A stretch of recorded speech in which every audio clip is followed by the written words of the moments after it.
What's going on, guys, and welcome back to WWE Network and Chill, where every single week I, Graham G.S. Matthews, break down all the original content I watch on the WWE Network, and this edition is way overdue. Just between being busy at WrestleMania weekend and then getting sick last week, which definitely took a toll on me for a few days. Thankfully, I'm pretty much caught up. I've watched everything on the network. Now it's just a matter of reviewing everything on the network, and all the videos should be up in the coming days. This time I promise, because I said that 2 weeks ago, but I finally have seen everything that has aired on the network in the last few weeks, including this edition of WWE Chronicle on Charlotte Flair. Now, I've said this before, but if you haven't already checked out the prior editions, the previous editions of Chronicle, please check them out. They're great. They've done some Chronicles on, obviously, Charlotte, Becky Lynch, Paige, Samoa Joe, Dean Ambrose, Shinsuke Nakamura. Some awesome ones available on the network for you to watch. This being one of them, I thoroughly enjoyed it. Again, caught up on it a little bit late, well after WrestleMania, and this aired 2 days, I think 2 or 3 days before WrestleMania, to kind of hype up Charlotte's involvement in the first ever all-women's WrestleMania main event. But I thought it was very good overall. So we started off the special with Charlotte at Ric Flairs Memorial. Ric Flair is Charlotte's brother. That's her brother, who had passed away, I believe, 6 years ago now, right before WrestleMania 29. And she talked about when she heard the news of her brother's passing and going to that memorial site right after she got her first action figure, many months later on in 2013, 2014, 2015. And that was the first place she went after getting her first action figure, to leave it there at the memorial site. And she talked about this, I think right here, if not a little later on, about how it was right before WrestleMania 29, which was when he passed away in March or April of 2013, at MetLife Stadium. And she was with the company at that point, but she couldn't go to WrestleMania 29 because of her brother's passing. So now she's at that very same arena 6 years later for WrestleMania 35, headlining that same show, which is pretty fucking incredible when you really think about it. So it means a lot to Charlotte. Obviously, they're not going to play this up on TV in the lead up to WrestleMania because she's a hated heel. But it's pretty amazing when you think about it, and you kind of really relate to Charlotte in this moment. But she says how she's doing this, that being wrestling, because he can't. She's kind of living his dream. And she's totally different now compared to when she was in her 20s. I don't know how old she is now. I think she's in her early 30s. So I think she's talking about like how different she is now from when she first started out in 2012, 2013. So meanwhile, she talks about not wanting to overthink how she got into the main event to begin with, and how she got from point A to point B, and being the third member, the third wheel, so to speak, of this triple threat match with Becky Lynch and Ronda Rousey. And by the way, I should mention this Chronicle takes place from the Royal Rumble back in January to a few days before WrestleMania. And she actually cried after the Royal Rumble loss. She was among the final two women in the Rumble match with Becky Lynch, got tossed out by Becky, who went on to win the whole thing, who actually won the whole thing by tossing out Charlotte, because like I said, they were the final two women in there. Then she asks herself, what now? She feels like she failed her fans in losing at the Royal Rumble. And I'm talking about like hardcore crying here, and it's all in character. She talks about like, oh, I can't win the big one, blah, blah, blah, and all this other stuff, which, I mean, I'm not exactly sure why she's crying, because in character it makes sense, but none of this is real. And maybe she had an inkling of an idea at that point that she'd be in the main event of WrestleMania, who knows? But it's like, really? You're crying? Like, I thought that was a little weird. So again, they really take you behind the curtain on these specials. But at the same time, I think these Chronicles, a lot of them are very much in kayfabe, which is interesting. They talk about a lot of things that aren't kayfabe, so I thought it was weird that they incorporate things that are a part of the storyline, including this and the fact that she was crying backstage. It just seemed very staged and very... I mean, the crying was real, but the whole like, oh, it should have been me, I should be going to the main event of WrestleMania, I deserve it, blah, blah, blah. It's... I don't know. It felt genuine, but at the same time, it's like, you gotta know that you'll bounce back eventually and be in the main event of Mania somehow. Like, people knew way back when. Way back, dating back to the Royal Rumble in January, that should be a part of that match no matter what. So I'm not really sure what to make of the whole crying session here. I thought that was weird.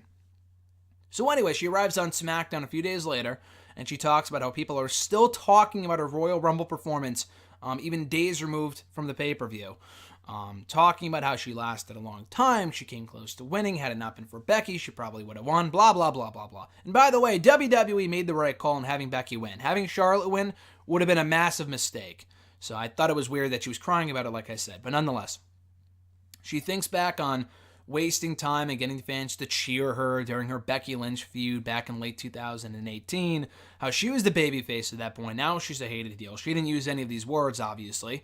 But I thought that was good character development there, which they really should have talked more about on TV leading up to WrestleMania, because only a mere months before this match at WrestleMania were the roles reversed. Charlotte was the babyface, and Becky was the heel. And we were all talking about, at that point, coming out of SummerSlam when they turned Becky, which, it's like, how can they miscast Charlotte? She's a perfect heel. Becky is beloved as a babyface. Why did they turn her heel? Obviously, it all worked out in the end. But Flair talking about, I wasted my time with the fans, and they weren't cheering me even though I embraced them, blah, blah, blah. I thought that was great. We should have heard more of that on TV. Because the heel turn happened when, like, months later at Survivor Series, and they explained it away by saying I think she was frustrated because she couldn't win on pay-per-view at that point, and she still can't. But she beat up Ronda Rousey with the Singapore cane, with the kendo stick at Survivor Series, so... Again, I thought they really should have incorporated a lot of this onto TV, which, again, a lot of that should be said. The Nakamura documentary that aired about a year ago, right before WrestleMania 34, that was right before he challenged AJ Styles for the WWE Championship, and you're given so much of a reason to want to rally behind Shinsuke, and none of that aired on TV. They had the Dean Ambrose Chronicle, I think right before Survivor Series last year. Now, granted, he wasn't on that pay-per-view, but he did... he was a pretty pivotal factor. He was a pretty important character on TV at that point as a heel, and all the motivation for why he went heel in the first place did not play out on WWE TV. So again, Chronicle kind of fills in the empty spots as to what you should be paying attention to and certain things you should be caring about and whatnot. So anyway, she talks about being back where she belongs, after being handed the WrestleMania main event by Vince McMahon on TV, which was when she replaced Becky the first time and was named the replacement for Becky in the Raw Women's Championship match at WrestleMania. She says, I don't need anyone else's validation anymore. And she also talked about when she said this, when I wrestled Asuka, I didn't know who I was. And she's talking about the first match with Asuka back at WrestleMania 34. Now, that was a great match, but clearly Charlotte didn't know who she was at that point. This year, that's not the case. She knows exactly who she is, what she's all about, and she's ready to take that title at WrestleMania 35. She also talked about losing herself when she quit volleyball and the whole... I wrote sponsorship here, but I think I meant to write scholarship, so I guess that was a typo on my part. She lost who she was when she quit volleyball, which is something she really loved to do, and I think she still regrets it to this day. And that was maybe, 10 years ago? I'm not sure. She never really talked about why she quit volleyball. I don't think it was to pursue wrestling, because that didn't come until many years later. But the whole point is that she knows who she is now. She attends her father, Ric Flairs' birthday party, which was attended by a lot of celebrities, a lot of big names, Triple H, among other people. She did some media leading up to WrestleMania 35. She talked about how Triple H told Charlotte when she first broke into the business years ago that it would be hard because she was Ric Flair's daughter. A lot of people are going to be comparing you to your father, so try not to think too much about it. She didn't know. She was like, why would that be an issue? I know I'm not my dad. I'm actually better because I'm better athletically, blah, blah, blah. It didn't really start to sink in until a long time later as to holy shit, I do feel the pressure now of being Ric Flair's daughter. She goes on to do press for WrestleMania 36, the press conference in Tampa. For that, she also responded to Ronda Rousey's YouTube video where Ronda had talked about WWE being fake and it's all scripted, it's all bullshit, and she went on the whole tangent that people blew up about, which was clearly in character. Charlotte was obviously bothered by it, which I don't blame her because, again, is this kayfabe? Is it part of the storyline? Who the fuck knows? But I thought it was cool they incorporated that because it was a hot topic at the time. She talked about how she believed it back then that she would main event WrestleMania. And she's talking about years ago. She believed years ago when the idea was first presented to her of the women main eventing WrestleMania, would it ever happen? She thought even back then that she would be involved in the first ever all-women's WrestleMania main event, and obviously she was. And she talked about how it wasn't because of Ronda, and it wasn't because of Becky. It was all because of Charlotte. It was Charlotte who started the Divas Revolution, the women's evolution, and now it's why the women are main eventing WrestleMania 35. So she then goes on to visit ESPN headquarters, and this is where I think this was the day of SmackDown, actually, in Connecticut, the show that I attended. Ronda, and Becky were on ESPN, like, this morning, whatever the fuck the name of the show was. It was the three of them in front of Ronda, like for her graphic, it said Ronda Rousey, first ever UFC Women's Hall of Famer. For Becky, it said the 2019 WWE Royal Rumble Women's winner. For Charlotte, it said, this is classic. Now, granted, she wasn't the SmackDown Women's Champion at the time. That didn't happen until later that night. But it said for her description, the daughter of Ric Flair, which was absolutely amazing. And I don't know if this was a shoot or if it was a work, but they showed the footage of Charlotte at the PC the next day, and she talks about getting mad because ESPN had called her the daughter of Ric Flair when there were so many other things they could write for that description, like, a former 7-time women's champion, a participant in the first ever women's WrestleMania main event, like that type of thing. So she was pretty mad about that, which plays perfectly into the next segment, where she also talks about getting mad about being handed opportunities. When she hears from other people that she's been handed opportunities because of her dad, she gets really pissed off. And she talks about how being a bad guy is super fun. Being a fucking heel is way more fun than being a babyface, which is pretty obvious. You hear that from a lot of people. But specifically in her case, because then she gets to play up how she is handed opportunities, which she was when she first replaced Becky in the women's WrestleMania 35 main event a few months ago. So being a bad guy is so much more fun than being a heel, and then being a babyface, I should say. And she plays that role to perfection. She is a great heel. She should have never turned face when she did a few years ago. Then we see Charlotte winning the SmackDown Women's Championship at SmackDown, which the show I was at, like I talked about.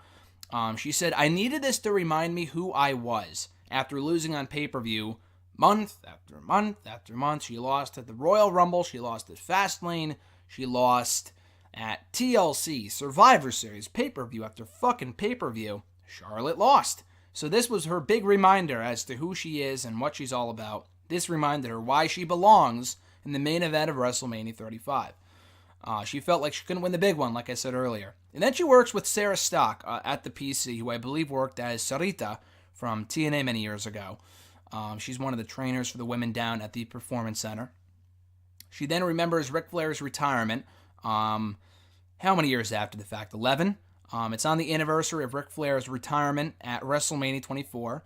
It's also the anniversary of her brother Reid Flair's passing in 2013, so the 11-year anniversary of Ric Flair's retirement, of her father's retirement, and then the 6-year anniversary of Reid Flair's passing. She remembers all that. She asks, why her? Why not take me? Like, I feel like a lot of people ask that question after a loved one passes away. You kind of ask yourself, why was it them and not me? Anyway, so she prepares for WrestleMania a week out and kind of getting ready in the best shape of her career. She talks about how people are going to remember and talk about how great she is when she steps away. They may not be talking about it now. They may not recognize her greatness at this point in time, but they will when she's done with wrestling many years down the road. And obviously all of this is in character. She's not this conceited. She's a very sweet person from what I gather. All of this is because, she's the heel going into WrestleMania 35, so it makes sense. But at the same time, you talk about her dead brother and you feel sympathy for her, but then she says shit like that, so I'm not exactly sure what to believe here. They show her arriving in New York. We see her on the streets with a hooded man, who they then reveal to be Andrade Cien Almas. You see him for a quick second, so you know it's him. So that's probably why actually, I'm getting my timeline off here. Maybe my timeline's off by a few weeks or days or whatever, but it was around WrestleMania weekend that Charlotte revealed that she and Almas were in a relationship. It had been rumored for a while. It had been teased for a while in various pictures, like she was fucking wearing the Los Ingobernables de Japón merchandise. So clearly she was with Andrade, but it was not officially disclosed by either party until WrestleMania weekend. So once you probably figure out, hey, the cameras are going to catch me with Almas, I might as well reveal it now on social media before this airs. So again, this aired on the Friday before Mania, so maybe she came out with the fact that she was dating Almas a week or two before. I don't exactly remember. But anyway, she used to tell her old self, or she would tell her old self if she had the opportunity, your superpower is you, which is a very good quote. You are the best person that you could ever be. You are the best, be the best version of yourself is basically what she's saying here. And then they play the Billie Eilish song. I think that's how you pronounce it. You Should See Me in a Crown, the same theme song from WrestleMania, or rather TakeOver New York from WrestleMania weekend. And she also says, you have no idea what's waiting for you. That's another thing that she would say to her old self. You have no idea what's waiting. And she said she could not picture this in a million years, main eventing WrestleMania 35. So a very good Chronicle here. I think it clocks in around 42, 45, 47 minutes, somewhere around there.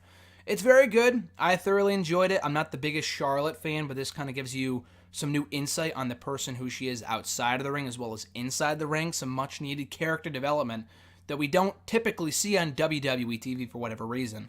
I know WrestleMania has come and gone. Mania 35 has already happened, so it's not exactly designed to get you pumped up for WrestleMania 35 at this point. But it's a great Chronicle nonetheless. All the installments are awesome. I just got done watching the Roman Reigns one, part 2 of the Roman Reigns one. Part 1 I already reviewed. It's up here on the channel from a few weeks ago. The part 2 review should be up in the next couple of days, within the next week, whatever. That review should be up soon. But yeah, check out this edition of WWE Chronicle, available now on the WWE Network. That being said, guys, be sure to like this video, drop a comment, share the video, and subscribe to the channel for more content. I'll be back in the coming days with more network and show videos and videos from WrestleMania weekend. And the videos to come include the aforementioned Roman Reigns Part 2 Chronicle Edition. I'll be reviewing that in the coming days. WWE Untold on Sting's WWE debut, which was really cool. And then Table for 3, the Independent Spirit episode with Adam Cole Bebe, Johnny Gargano, and Ricochet. So a lot of content to come in the coming days. Stay subscribed, guys, for all the content on the way. I'm Graham G. Matthews. Enjoy the rest of your weekend, and I'll catch your ass down the road.